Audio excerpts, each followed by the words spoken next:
안녕하십니까 시청자 여러분. 오늘도 이렇게 영상을 통해 만나 뵙게 되어 무척이나 반갑습니다. 지난번 뷰웍스 기업 분석 영상에서 이어 오늘은 조금 더 디테일하게 조금 가려진 부분을 다뤄보도록 하겠습니다. 특히 좋은 흐름의 주가를 꼬꾸라뜨렸던 파생 상품에 대한 뒷이야기를 중심으로 조금 더 해보겠습니다. 먼저 최근 AACR이라는 미국 암 연구학회가 그 플로리다에서 열렸는데 이때 뷰웍스는 동물용 광학 영상 장비와 그 소프트웨어를 전시하였고, 더불어서 새로운 형태의 현장 진단 검사 장비 개발에 박차를 가할 계획이라는 언론 보도가 있었습니다. 뷰웍스 기업의 가장 큰 장점 중에 하나이죠. 원천 기술을 활용한 새로운 산업으로의 확장이 매우 탁월하다고 평가할 수 있을 것입니다.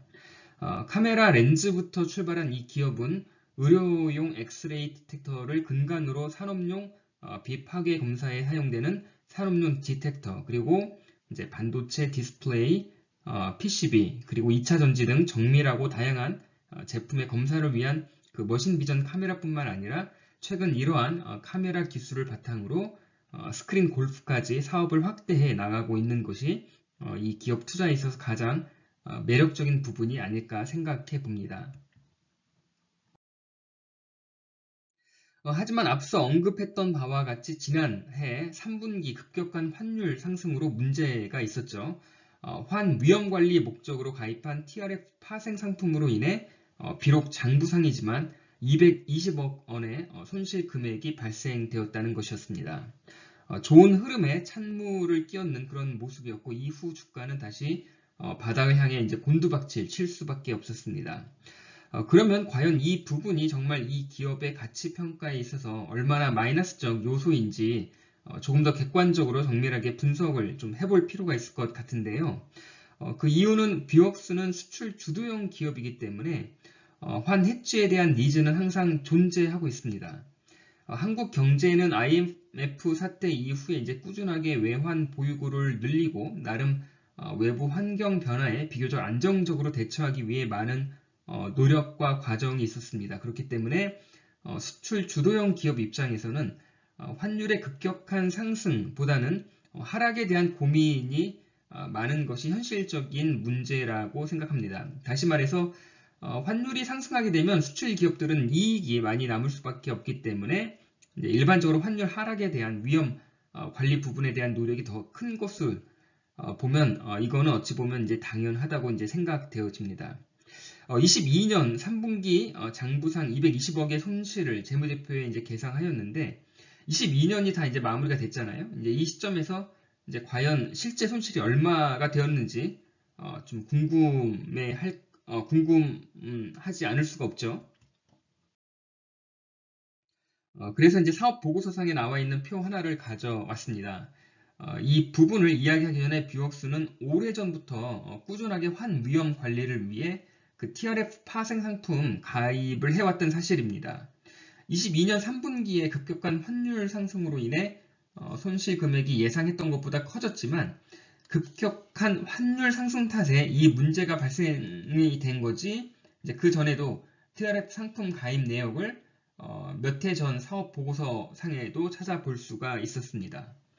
어쨌든 2022년 당기말 기준 3분기 손실 금액 220억에서 다행히 환율이 조금 내려 이제 실제 파생 상품 거래 손실 금액은 83억을 기록하게 되었습니다. 파생 상품 거래 이익으로는 약 7억 원을 벌어들였고요. 그 전 분기 대비 장부상 차액은 이번 기말 보고서의 영업 외 이익으로 아마 환입이 되었습니다. 그리고 이제 한 가지 더 재미있는 사실이 전기죠. 그러니까 2021년도에도 TRF로 인한 이익이 20억이고 손실을 4억 기록했다는 것이 그 옆표에 분홍색으로 나와 있습니다. 이것을 보면 TRF 파생 상품의 부정적 본질을 부정하는 것은 아니지만 그 뷰웍스는 이러한 파생 상품으로 그동안 외환 변동에 대한 위험 관리를 비교적 잘 해왔다고 평가를 해도 될 것 같습니다. 그러면 뷰웍스는 언제부터 이런 요상한 파생 상품을 통한 투자 놀이를 했을까요? 그 다년간 사업 보고서를 찾아보았는데 그 역사는 2018년부터 시작이 됩니다. 2017년까지는 외환차 손익에 대한 보고만 있다가 2018년부터 TRF 파생상품 가입에 대한 언급이 시작되었습니다. 제가 별도로 이 부분만 조사를 했는데요. 2017년 파생상품 거래 내역이 없다가 이제 2018년부터 TRF 파생상품 거래 손익을 2,600만 원의 이익을 내고 300만 원의 손실을 기록합니다. 단위가 제가 이제 그 100만 원 단위로 적었습니다. 이렇게 첫 해에는 이제 간 보는 수준이었고 오히려 2,300만 원의 파생상품 금융 거래를 통한 수익을 기록하였습니다. 이러한 선례를 바탕으로 19년도에는 조금 더 TRF에 가입을 이제 공격적으로 해서 무려 3억 원의 이익을 내고 2,200만 원의 손실을 냅니다. 그러니까 손실을 감안하더라도 약 한 2억 8천원의 이익을 냅니다. 그러더니 이제 2020년에는 조금 더 욕심을 냈는지 이 안타깝게도 약 9억의 이 파생상품 거래 이익을 보지만 12억의 이제 손실도 기록합니다. 그리고 2021년에는 약 20억의 이익을 보고 4억의 손실을 봅니다. 이때까지만 해도 굉장히 이제 분위기가 나쁘진 않고 오히려 재미를 보아서 그런지 2022년도에는 보다 공격적으로 환해지를 한 것으로 분석이 됩니다. 결과는 아시는 거 바와 같이 예상치 못한 환율 급등으로 인해서 이익은 7억을 보지만 무려 손실은 84억 가까이를 기록하게 됩니다. 그래서 제가 누적 합산을 했더니 40억의 거래 이익을 본 반면 100억을 환해치 비용으로 날려버린 셈이 되었습니다. 그 중에 이제 84억은 2022년도 발생분이죠. 결론은 돈 장난으로 약 60억을 허공으로 날려버린 셈이 돼버린 것입니다. 물론 이제 환율 상승으로 외환 차익에 대한 수혜를 얼마나 보았는지는 또 다른 문제이죠.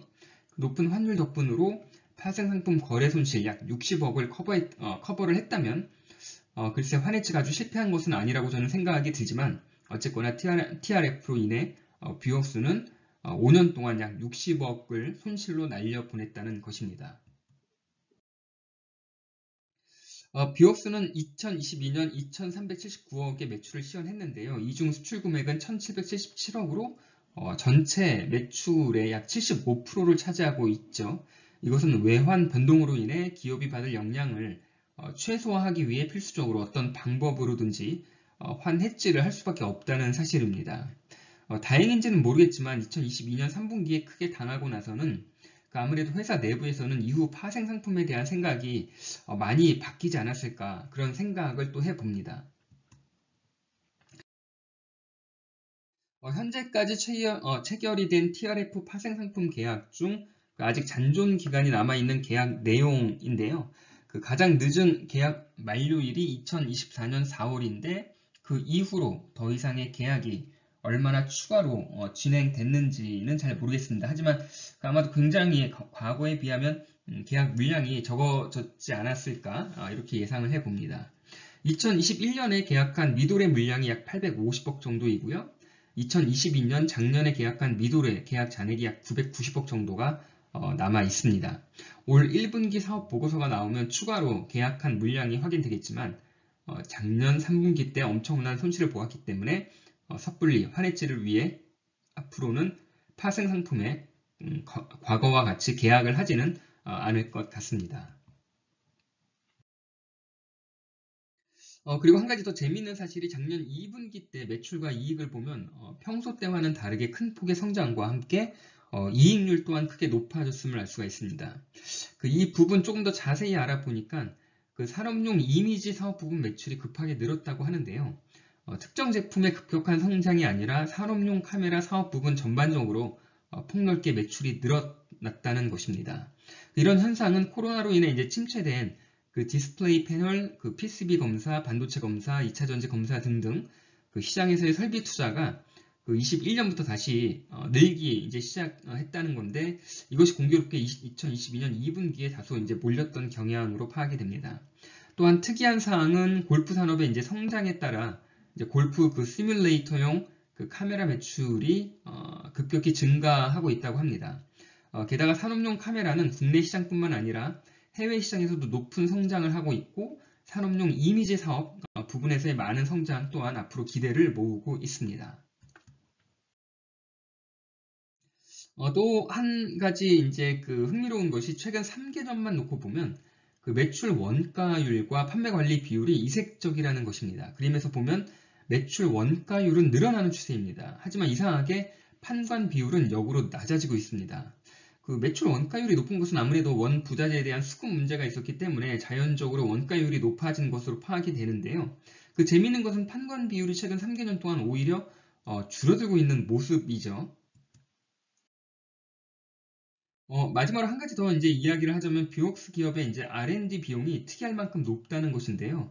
그 최근에 개인적으로 제가 관심 있는 기업 몇 개를 맞비교해 보았는데 그 시총 3천억 매출 2,400억 규모의 뷰웍스 R&D 비용이 그 전체 매출의 10% 정도로 약 240억을 작년에 이제 집행하였는데 이 금액은 전액 판관비로 계상하였고 비슷한 기업을 비교해 보면 수치상 압도적인 비용 지출이 되겠습니다. 이 말의 의미는 아무래도 뷰웍스가 미래의 또 다른 이 먹거리를 위해 현재 많은 비용을 R&D에 투자하고 있다고 보는 것에 크게 무리는 없을 것 같아요. 그만큼 이 기업의 미래 경쟁력이 될 것으로 저는 내다보고 있습니다.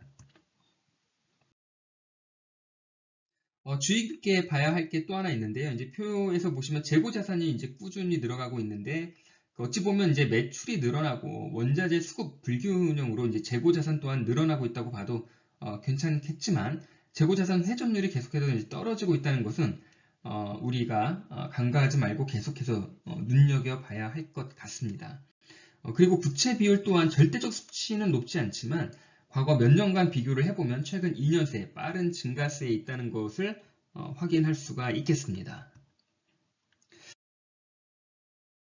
몇 가지 투자에 있어서 현재 뷰웍스의 현재 상황을 정리해 보았습니다. 먼저 환해지에 대한 손실이 22년 3분기에 이제 급격한 환율 상승으로 인해 상당한 손실로 장부상 계산이 되었지만 그나마 다행인 것은 어느 정도 안정화된 환율로 인해 실제 손실 금액을 만회할 수 있었고 이제는 수출 주도 기업으로서 환율이 1,300원대에 일정 기간 머문다면 오히려 환율 변동성으로 인해 매출에 대한 상당한 기여와 도움을 받을 수 있을 것 같습니다. 그리고 이제 원자재 수급과 매출 증가로 인해 재고 자산이 늘어나고 있음이 목격이 되었는데요. 그 더불어 부채 비율이 증가하고 있다는 점은 우리가 계속해서 이제 그 실적을 확인해 나가면서 조금 더 정밀하게 모니터링을 해야만 할 것 같습니다. 마지막으로 판매 관리 비용은 낮아지고 있지만 매출 원가가 높아지고 있다는 것 또한 다음 분기 때 계속해서 우리가 눈을 뜨고 지켜볼 상황인 것 같습니다.